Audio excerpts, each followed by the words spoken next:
For centuries, the Galactic Council looked at humanity like we were children playing with toys. We had just figured out how to leave our own solar system when other species had been crossing galaxies for thousands of years. They thought we were nothing special. Just another young race that would either learn to follow their rules or disappear into history like so many others before us. When Earth decided to send Ambassador David Morrison to the Council, most alien races treated it like a joke. The Krillian Empire especially found it funny. They were the biggest military power in that part of space, and they had been pushing everyone around for longer than human civilization had existed. To them, we were bugs asking permission to crawl on their floor. David Morrison was a good man. He had spent 20 years in diplomatic service, settling disputes between Earth's colonies and negotiating peace during the water wars on Mars. He believed in talking things through, finding common ground, making deals that worked for everyone. The government picked him because if anyone could make the alien races take us seriously, it was him. The ship they gave him was called the Olive Branch. It wasn't fancy or heavily armed. It was a medium-sized vessel designed for peaceful travel, with comfortable quarters for the diplomatic team and a small security detail of maybe 20 personnel. The name itself was supposed to send a message that we came in peace, that we wanted friendship and trade, not conflict. The journey to Nexus 7 took 6 weeks. Nexus 7 was this massive space station where the Galactic Council held their meetings. Picture a city floating in space, with docking bays big enough to hold ships the size of small moons. The station had been there for millennia, built by species whose names humans couldn't even pronounce. Walking through those corridors, Morrison and his team felt the weight of history pressing down on them. The council chambers were enormous. Dozens of alien species filled the room, each one stranger than the last. Some looked like giant insects, others like walking plants or beings made of pure energy contained in crystal shells. They all had one thing in common though, they all looked at the human delegation like we didn't belong there. Morrison spent 3 full days presenting Earth's proposal. He talked about fair trade agreements, sharing resources, cultural exchange programs and mutual defense pacts. He showed them data about human technology, our industrial capacity, and what we could offer to the galactic community. He was professional, patient and respectful the entire time. The Krillians barely let him finish before making their counteroffer. Warmaster Drexen, a massive creature covered in armored plates that looked like living metal, stood up and spoke. His voice boomed through translation devices in everyone's ears. The Krillians wanted tribute from Earth, precious metals, rare elements, and 20% of all resources humanity extracted from our solar system. They wanted territorial rights to 3 of our outer colonies. Most insulting of all, they wanted Earth to acknowledge Krillian superiority and accept their protection like we were vassals in some ancient empire. Morrison kept his cool. He explained politely but firmly that Earth was a sovereign world and humanity didn't bow to threats. He said we wanted partnership, not servitude, and that surely there was room for negotiation. He reminded them that the very purpose of the Galactic Council was to ensure fair treatment for all species, not to let the strong dominate the weak. That's when Drexen decided to teach humanity a lesson. Without warning and without trial, he ordered his guards to seize Morrison. The other council members watched in silence. Some looked uncomfortable but none of them spoke up. None of them defended the principles their council supposedly stood for. They had all learned long ago not to challenge the Krillians. What happened next was broadcast across every communication channel in council space. Drexen executed Ambassador Morrison in front of everyone, making a speech about how this was the fate of those who defied Krillian authority.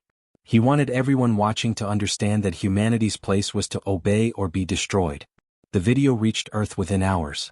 In the UN Security Council chambers in New York, representatives from every nation watched in complete silence as their ambassador died on an alien station millions of miles from home.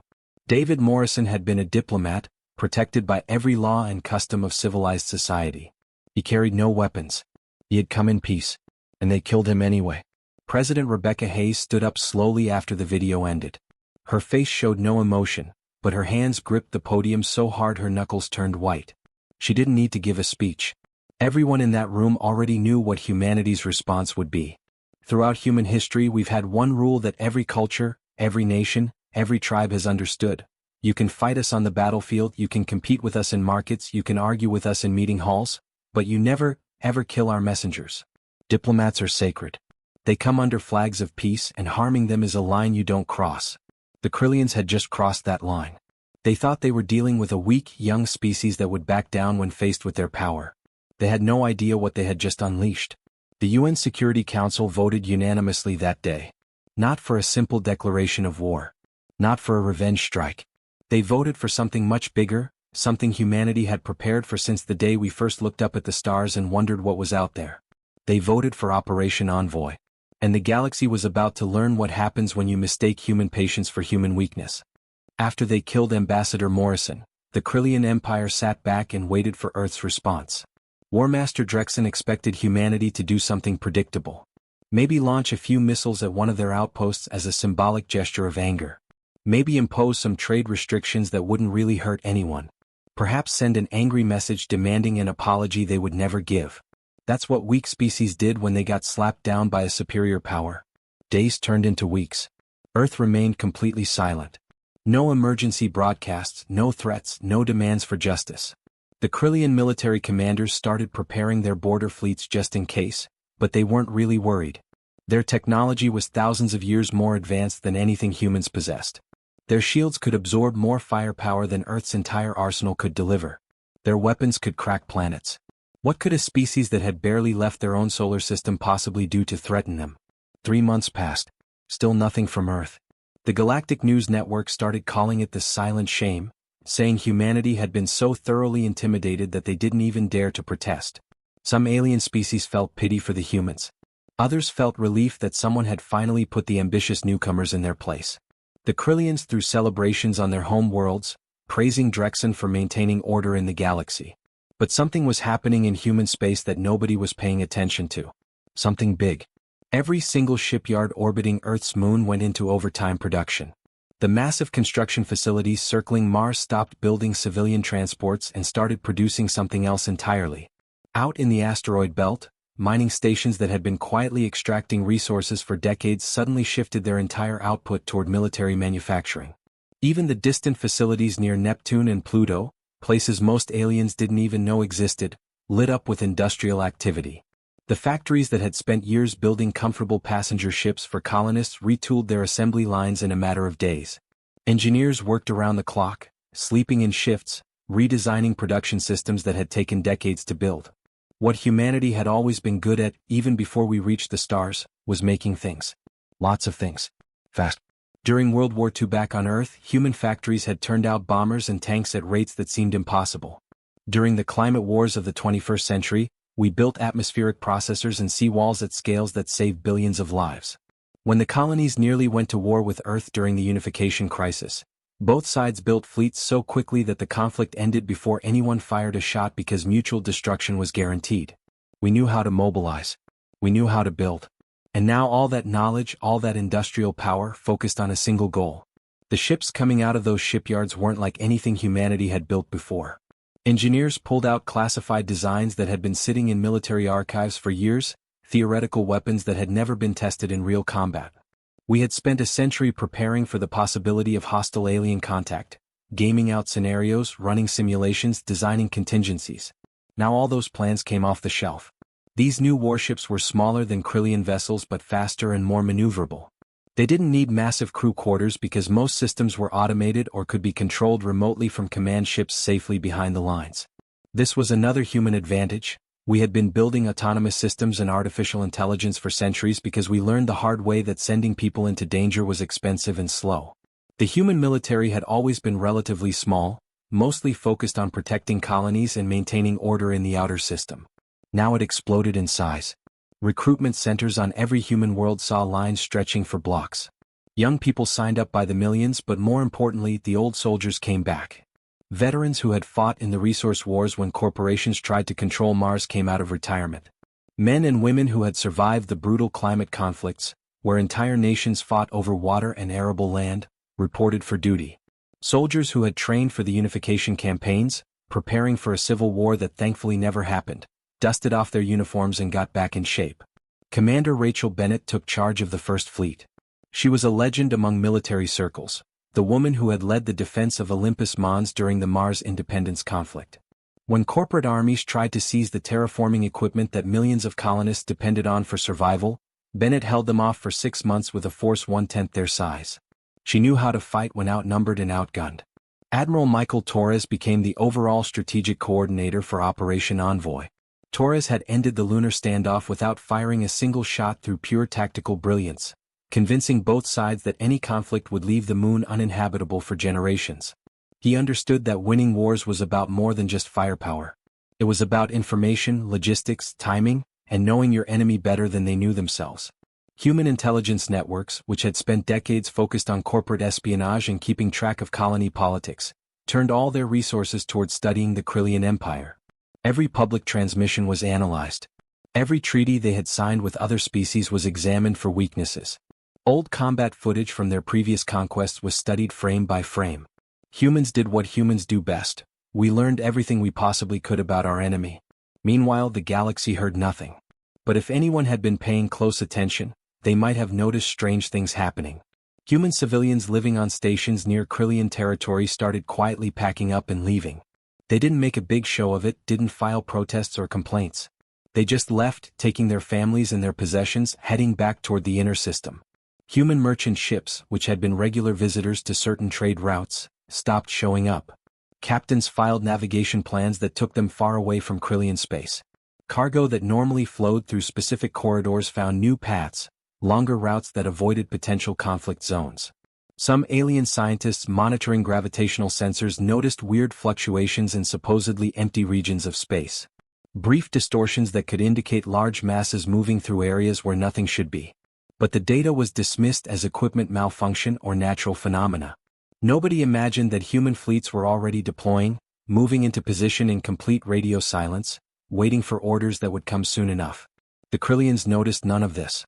They were too busy celebrating their victory, too confident in their superiority, too certain that humanity had learned its place in the galactic order.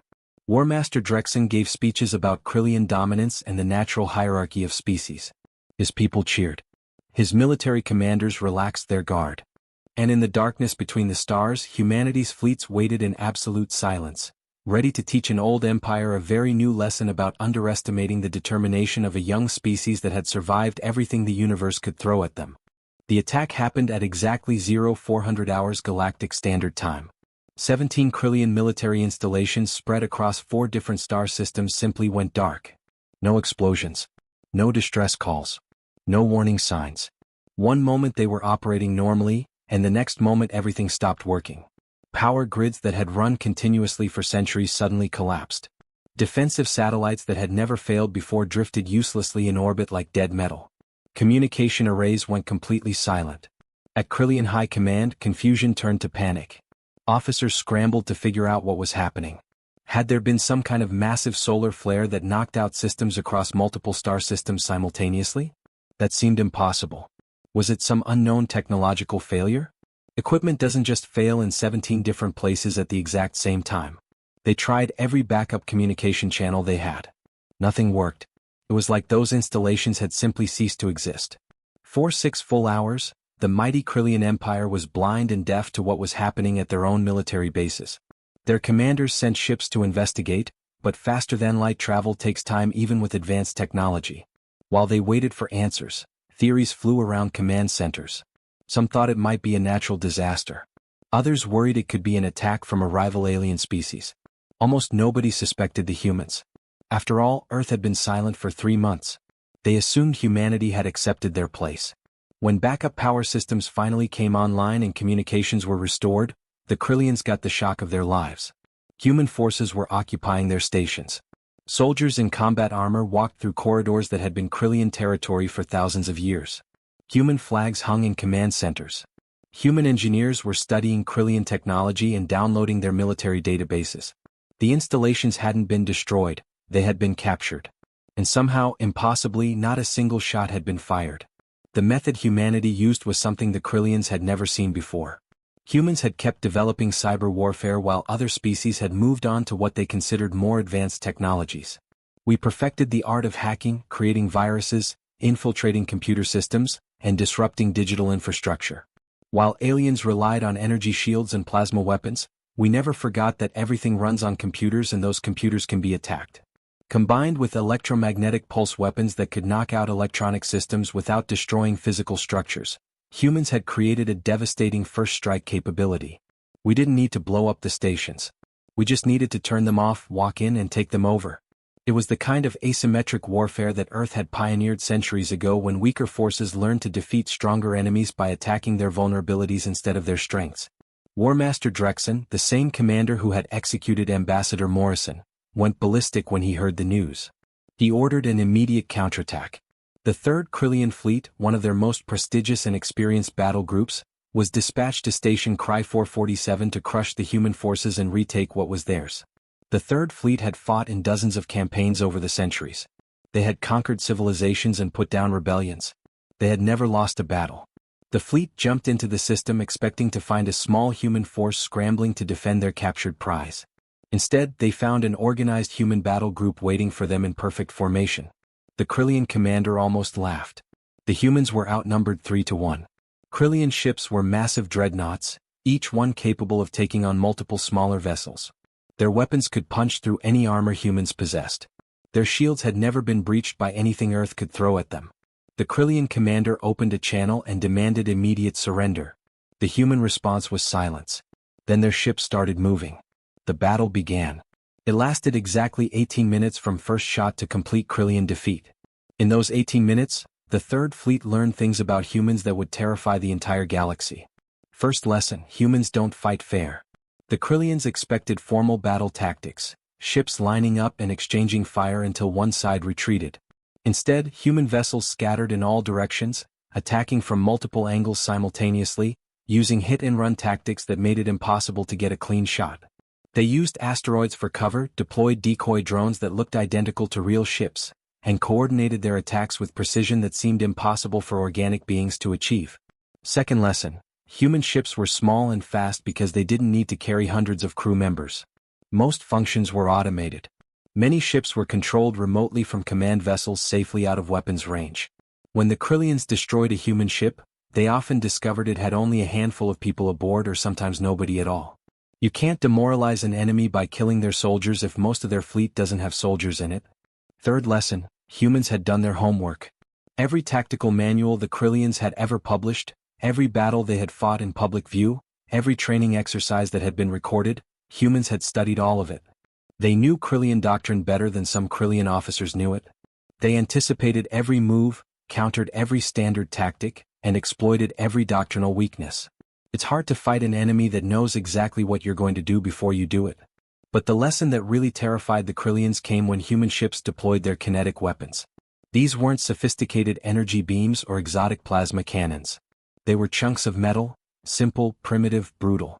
But these chunks of metal were accelerated to a significant fraction of the speed of light using magnetic rails that ran the entire length of human warships. When something with mass hits you at relativistic speed, no shield in the universe can stop it. The kinetic energy is simply too massive. Krillian shields, designed to deflect or absorb energy weapons, might as well have been paper. The metal slugs punched through shields, through armor, through entire ships like they weren't even there. Each impact released energy equivalent to nuclear weapons. The 3rd Fleet didn't retreat. They couldn't. Most of them were vaporized before they even understood what was killing them. When the battle ended, debris and radiation were all that remained of what had been one of the Krillian Empire's finest fleets. Human forces secured the area and began rescue operations, pulling survivors from damaged ships.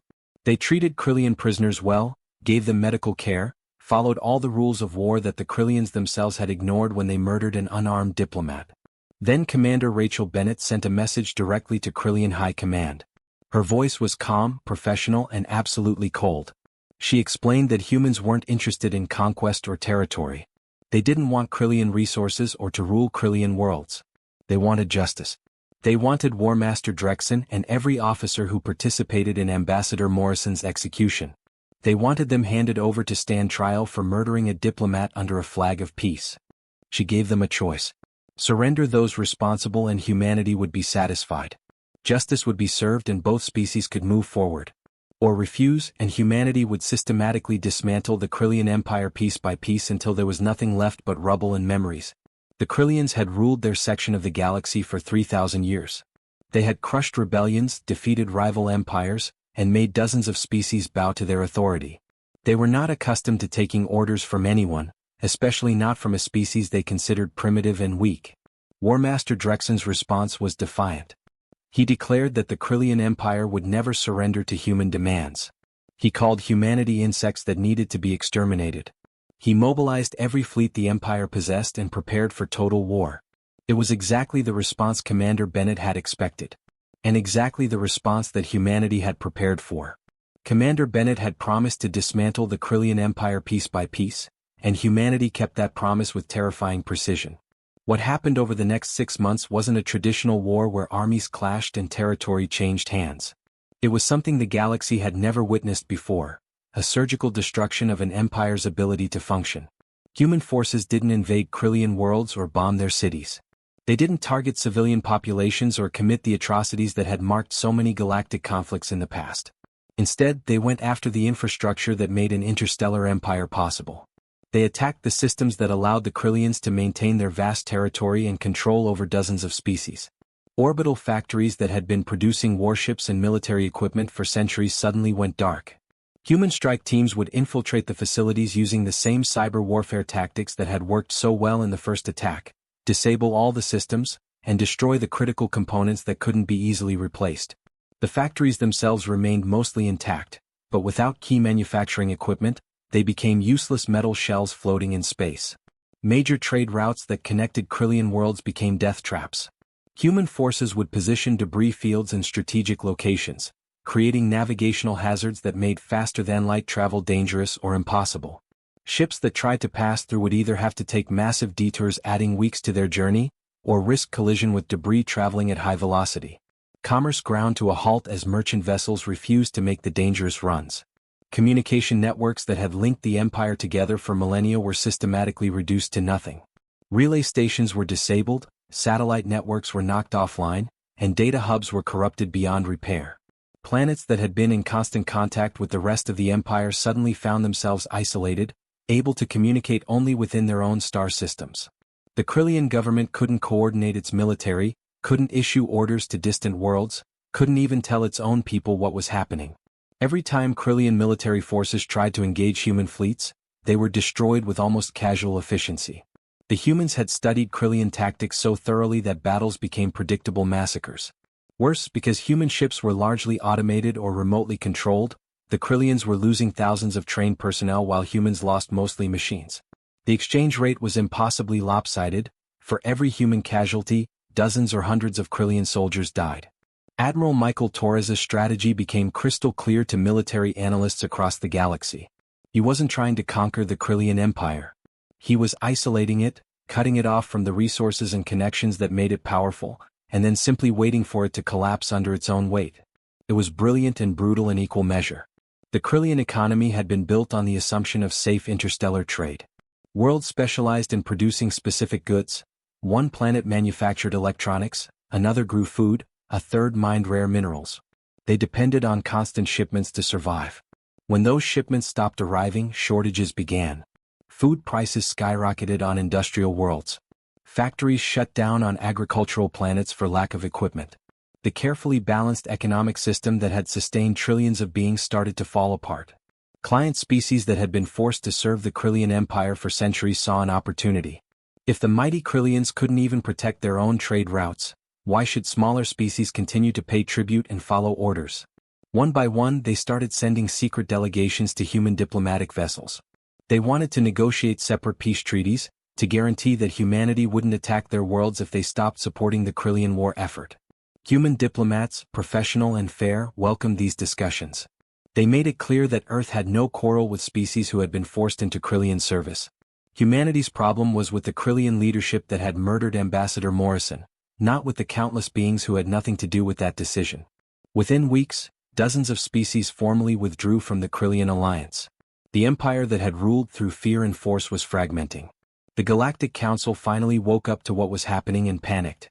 An empire that had maintained stability in their sector for 3,000 years was collapsing, and a species they barely knew was responsible.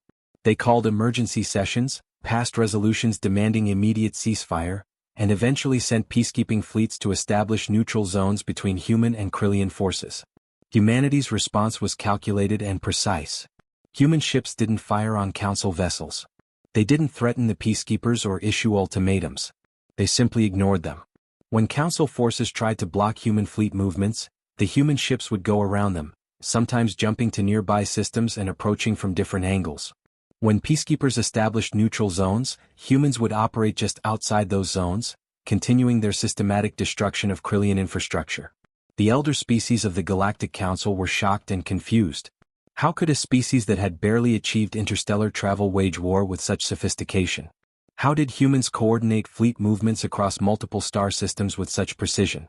How did they fight battles with almost no casualties while inflicting devastating losses on their enemies? It seemed impossible that such a young civilization could possess this level of military expertise. But the truth was actually quite simple, though disturbing for the other species to contemplate. Humanity had learned to wage war through necessity. We were the only intelligent species in our solar system, which meant we had nobody to fight but ourselves. For thousands of years, humans perfected the art of killing other humans. We fought with sticks and stones, then bronze and iron, then gunpowder and bullets, then nuclear weapons capable of destroying our entire world. We had come within minutes of rendering Earth uninhabitable during the Cold War. We had fought 2 world wars that killed hundreds of millions. We had survived climate catastrophes caused by our own industrial pollution. We had lived through pandemics, resource wars, and conflicts that nearly destroyed human civilization multiple times. Every time we adapted, we learned, and we became better at organized violence. Other species had evolved in galaxies full of intelligent life. They learned diplomacy young because they had to share space with others. They developed rules of warfare that limited damage because everyone understood that conflicts could spiral out of control. They had the luxury of assuming that civilization would continue. Humans never had that luxury. We evolved assuming that any war could be our last, so we fought every conflict like our survival depended on it. Now that expertise, that hard-won knowledge purchased with billions of human lives over millennia of brutal history, was turned outward against an alien empire that had made the fatal mistake of murdering our diplomat. On the fortress world of Krillix Prime, War Master Drexen watched his empire crumble. Reports came in daily of lost battles, severed communication lines, collapsing economies, and client species abandoning the alliance. The mighty Krillian military, which had never lost a major conflict in 3,000 years, was being systematically destroyed by a species he had dismissed as primitive insects. For the first time, Drexen began to understand what Ambassador Morrison had tried to explain during those 3 days of negotiations. Humanity didn't come to the Galactic Council seeking dominance or conquest. They came seeking partnership and mutual respect. They were willing to be friends, to trade fairly, to coexist peacefully. But they would never, ever accept being treated as inferior or prey. Drexen had executed Morrison to send a message about Krillian power. Now humanity was sending a much clearer message about what happens when you mistake patience for weakness. The War Master sat in his command center, surrounded by reports of disaster, and realized he had started a war his empire could never win. The siege of Krillix Prime began on a cold morning by Galactic Standard Time. Human fleets surrounded the fortress world, cutting off all escape routes and establishing a complete blockade. War Master Drexen stood in his command center, watching sensor displays show the steady approach of human vessels. He ordered his planetary defenses to prepare for the final battle, expecting the humans to launch a massive assault that would turn his world into a graveyard. But the assault never came. Not on the first day anyway.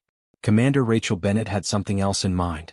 She wanted Drexen to experience exactly what Ambassador Morrison had experienced in his final hours: complete helplessness, watching inevitable doom approach while being powerless to stop it.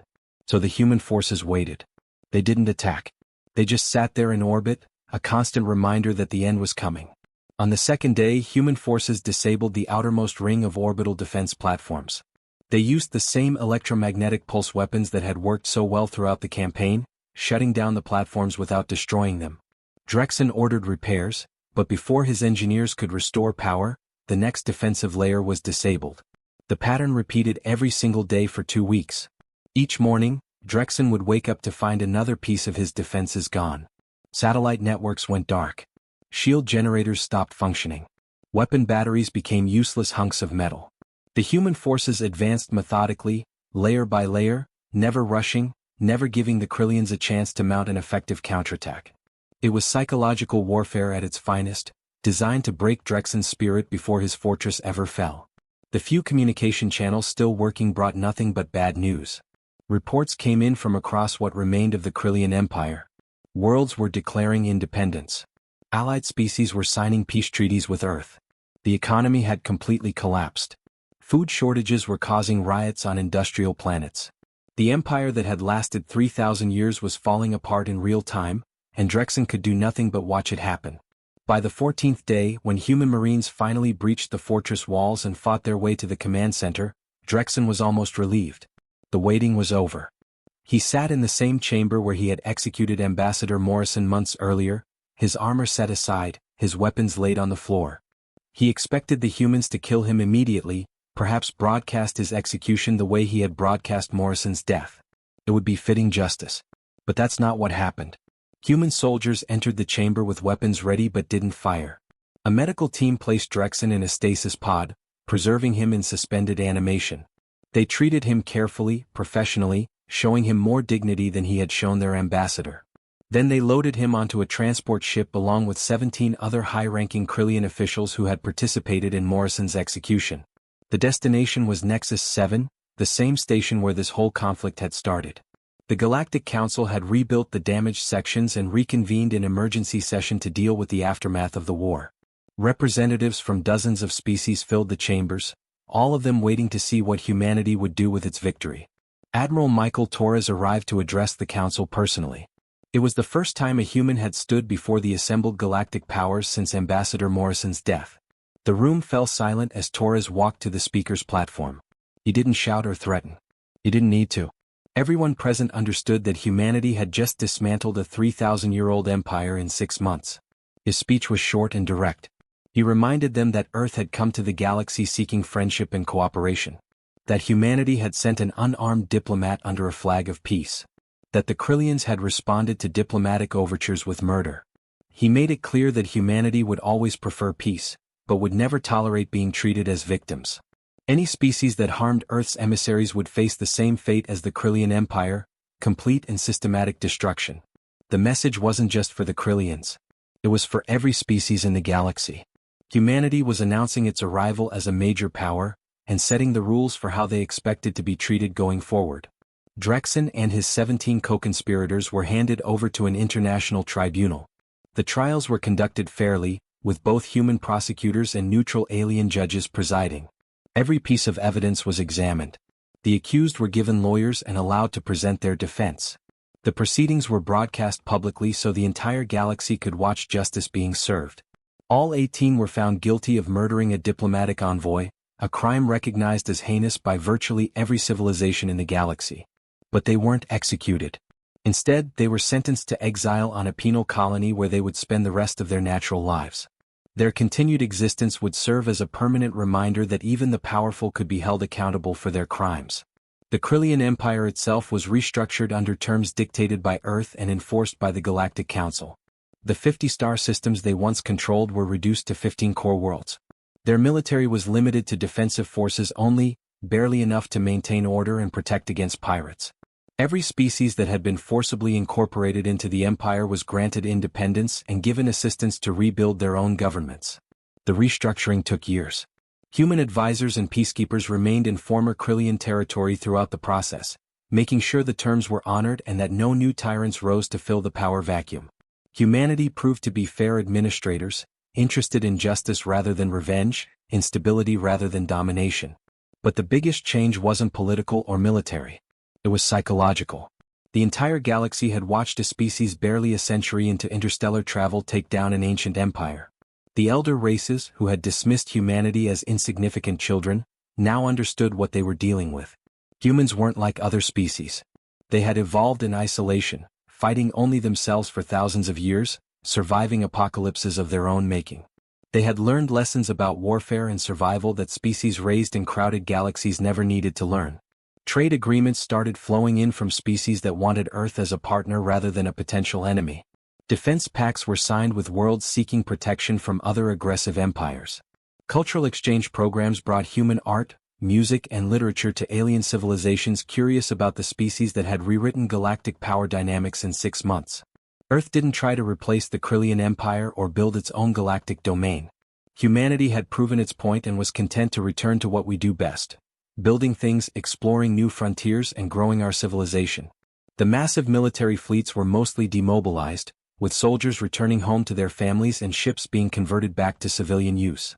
The Olive Branch, Ambassador Morrison's original vessel, was transformed into a memorial station permanently docked at Nexus 7. Visitors from across the galaxy could tour the ship, see where Morrison had lived and worked, and learn about the diplomat who had tried to make peace and paid for it with his life. A plaque in the main corridor carried a simple inscription: "To all who would negotiate in good faith, sanctuary. To all who would harm diplomats, warning." Commander Rachel Bennett retired from active service and took a position teaching military history at the Academy on Mars. She spent years training the next generation of officers, emphasizing that the best victory was the one achieved without fighting, but that you needed to be prepared for war if you wanted to maintain peace. Admiral Michael Torres returned to Earth and wrote extensively about the Krillian conflict. His books focused not on celebrating the military victory, but on analyzing the tragedy that could have been avoided if the Krillians had simply treated humanity with basic respect. His work became required reading for diplomats and military commanders across human space. The shipyards and factories that had enabled humanity's rapid military expansion remained in place, maintained and ready for quick activation if ever needed again. They served as a silent deterrent. Humanity didn't need to threaten anyone because everyone knew what we were capable of building if provoked. Throughout the galaxy, a new saying began to circulate among spacefaring species. It was repeated in 1,000 different languages, taught to young diplomats and military cadets, written into the operational guidelines of every major government. The exact wording varied, but the meaning was always the same: never harm Earth's envoys. They come in peace, but they remember war. Humanity had arrived in the galactic community in the worst way possible, forced to prove ourselves through violence when all we wanted was friendship. But in doing so we had established something important. We had shown that Earth would be a good ally and a terrible enemy. That we preferred words to weapons but were masters of both. That we would extend our hand in peace to anyone willing to take it, but would show no mercy to those who mistook our kindness for weakness. The death of Ambassador David Morrison had been a tragedy. But from that tragedy came a new understanding between humanity and the galaxy, an understanding built on mutual respect, backed by the knowledge that peace was always possible, but so was justice.